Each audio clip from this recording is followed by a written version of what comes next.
Imagine being handed a top-tier, beautifully engineered smartphone. It has the fastest processor on the market, an incredible camera, all the bells and whistles. Sounds great so far. Right, but there's a catch. The operating system is permanently locked in a language you don't speak. Oh, wow. Yeah, and it only connects to a cellular network on an entirely different continent.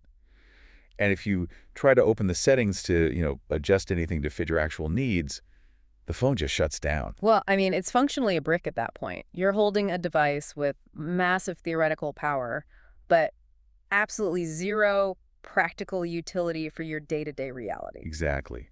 And for a very long time, that scenario perfectly described how Western tech giants treated the global South. Yeah, they really did. The tech sector would drop these shiny, prepackaged Silicon Valley solutions into entirely different cultural and infrastructural realities and basically just say, good luck, make it work. Which rarely works out. Right.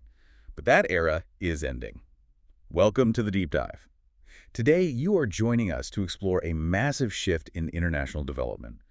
We are looking at how organizations are fundamentally rewriting the playbook on how global problem-solving actually works. It is a profound pivot, honestly. We are watching entire regions move from being passive adopters of foreign technology to becoming active, highly capable creators of their own digital infrastructure. To understand exactly what happened at this conference, we're opening up a really fascinating stack of sources today. Oh, I loved going through these. We have our hands on an internal strategic document alongside some incredibly detailed research notes from the Center for Artificial Intelligence and Sustainable Development, or SANDRA for short. Right.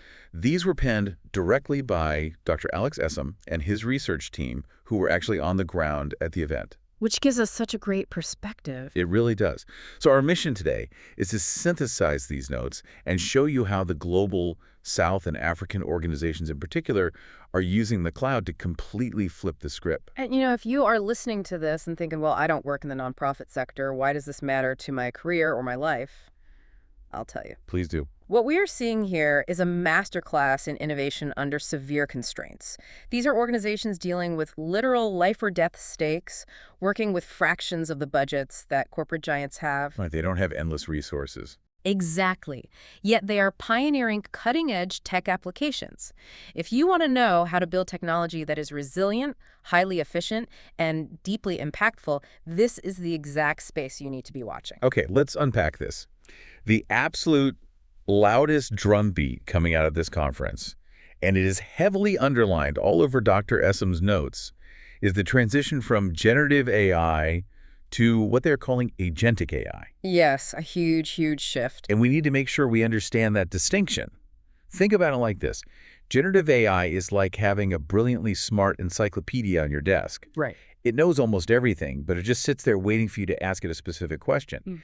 Agentic AI is entirely different. It's like having a tireless digital colleague. A very proactive colleague. Exactly. It's a system that observes a problem, formulates a multi-step plan to solve that problem, and then autonomously executes the plan. What's fascinating here is how that technical distinction actually translates into human impact on the ground. Let's look at sub-Saharan Africa, for example. You have healthcare systems in various regions that are operating with severe systemic workforce shortages. You simply do not have enough doctors, nurses, or administrative staff to handle the patient load. Which is a terrifying reality. It is. But when you introduce a digital colleague, an AI agent, it changes the math. This agent can autonomously triage incoming patient data as it arrives. Wow. It can review symptoms, cross-reference them with local epidemiological trends, and schedule follow-up appointments based on medical urgency, all without a human administrator needing to click a single button. Wait, so it's not just like flagging an issue for a human to look at. It's actively managing the logistics of the clinic. Exactly. So it could look at supply chain data, realize that a rural clinic is going to run out of a specific medication in 3 weeks based on current prescription rates, and just automatically draft the purchase order. Yes, and it could even draft a context-aware grant proposal to secure the funding for that medication, tailored to the specific local realities. That's wild. It works proactively. It moves the entire system from a reactive posture to a predictive one. I mean, I see the massive potential there. But I have to push back a little, because giving a machine that level of autonomy in a high-stakes humanitarian environment sounds, frankly, terrifying. It's a very valid concern. Right. If an AI agent makes a mistake while drafting a marketing email, that's embarrassing. But if an AI agent makes a mistake while triaging patient urgency or ordering medication, that is catastrophic. Absolutely catastrophic. And Dr. Essome's notes actually highlight a session title from the conference that perfectly captures this fear. It was called "Changing the World is Wild. Your AI Agents Shouldn't Be." I love that title. And that tension is exactly why Dr. Essome spent so much time in his internal reflections discussing guardrails. You cannot just unleash an autonomous agent. Right. Agentic AI in these contexts requires an entirely different level of architectural security. First, it must be culturally sensitive and low bandwidth resilient because, constant high-speed connectivity is not a given in many of these regions. Makes sense. Second, it requires what engineers call least privilege access. Okay, let's break that down for the listener. Least privilege access basically means the AI system only gets the exact keys to the exact doors it needs to do its immediate job and absolutely nothing else. Precisely. So if the AI agent's job is to schedule a follow-up appointment, it is granted access to the clinic's calendar and the triage priority level of the patient. But nothing more. Right. It is physically blocked at the system level from accessing the patient's full medical history, their financial records, or their home address. Because when you're dealing with highly vulnerable populations like refugees or survivors of domestic violence, you just can't risk it. Exactly. You cannot risk an AI agent overstepping and accidentally exposing sensitive data while it is trying to be, helpful. You have to design the security architecture assuming the AI will try to do too much, and you build concrete digital walls to contain it. But all of this incredible agentic AI requires something else first. Think of an AI agent like a master chef. Yeah. You can hire the best chef in the world, but if your kitchen is empty, or if your ingredients are locked inside unbreakable safes, that chef cannot cook a meal. They're just standing there. Right. And in the nonprofit world, organizational knowledge is often trapped in undigitized handwritten notes or locked in static, disconnected PDF files. The chef has no ingredients. Which brings us to a major focus of the Z research, the absolute necessity of investing in intelligent data foundations. The unsexy prerequisite. Exactly. It is the unsexy prerequisite to all of this AI magic. It is the core bottleneck. You can have the most advanced agentic AI in the world, but if your data is fragmented across legacy paper-based systems or disconnected hard drives, the AI has nothing to think with. The sources gave two really incredible examples of organizations that tackled this bottleneck head-on. First, the Jane Goodall Institute. Yeah, this is amazing. They possessed 65 years, 6.5 decades of handwritten field notes from African conservation sites. Think about the physical reality of those notes. Lots of wear and tear. Yeah, you were talking about smeared ink, dozens of different handwriting styles across generations of researchers, coffee stains, water damage. And traditional scanning just turns those pages into digital pictures, which an AI cannot actually read or analyze. Right. So they used Intelligent Document Processing, or IDP, on AWS. And we should explain how IDP actually works, because it's not just a scanner.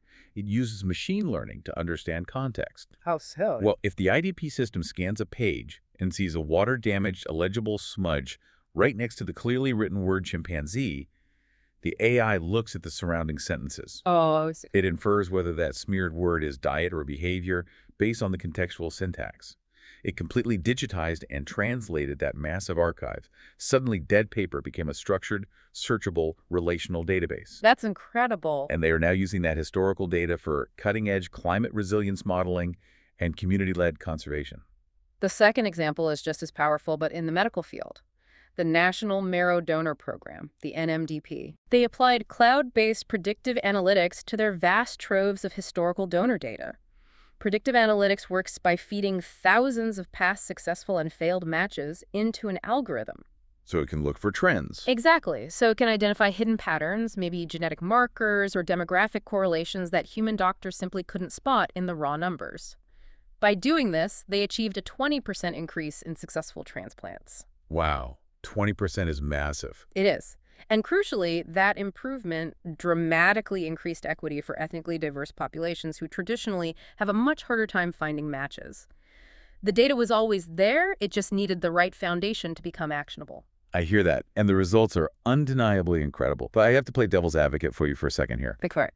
Digitizing 65 years of handwritten notes or building a predictive analytics engine sounds incredibly expensive and technically demanding. It definitely isn't cheap. Right, so if I'm a nonprofit leader in Africa right now, and my community is dealing with an immediate acute crisis, say a sudden malaria outbreak or severe food shortages, isn't building an intelligent data foundation a massive luxury? That's a very fair point. It feels like telling someone whose house is on fire that they need to, invest in a better filing system. This raises an important question, and you are highlighting a very real, very painful tension in the development sector.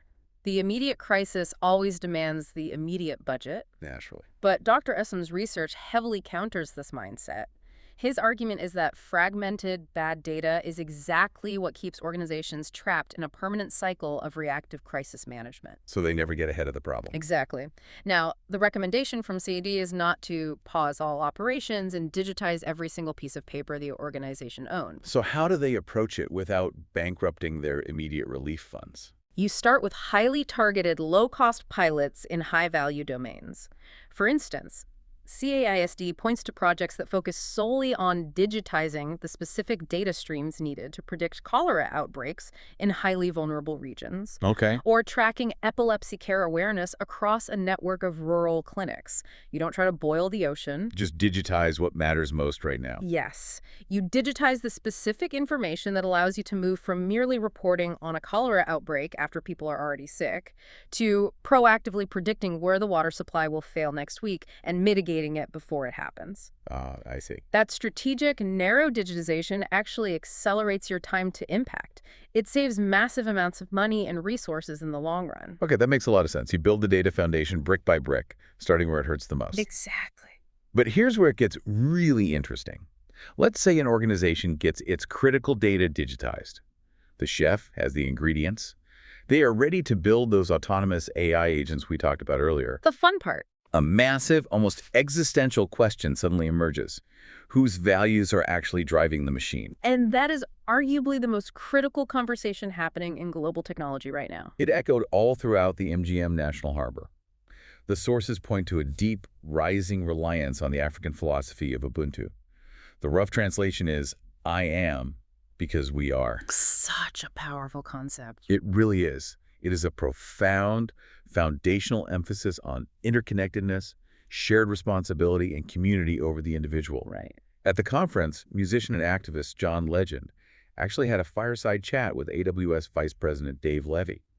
Legend spoke about his activism with his organizations Free America and Human Level. Oh, I read about this. His core message was that you cannot just drop a piece of technology onto a systemic problem and expect it to work. You have to blend artistic influence, technology, and deep community coalition building to achieve actual systems change. Which presents a huge technical hurdle.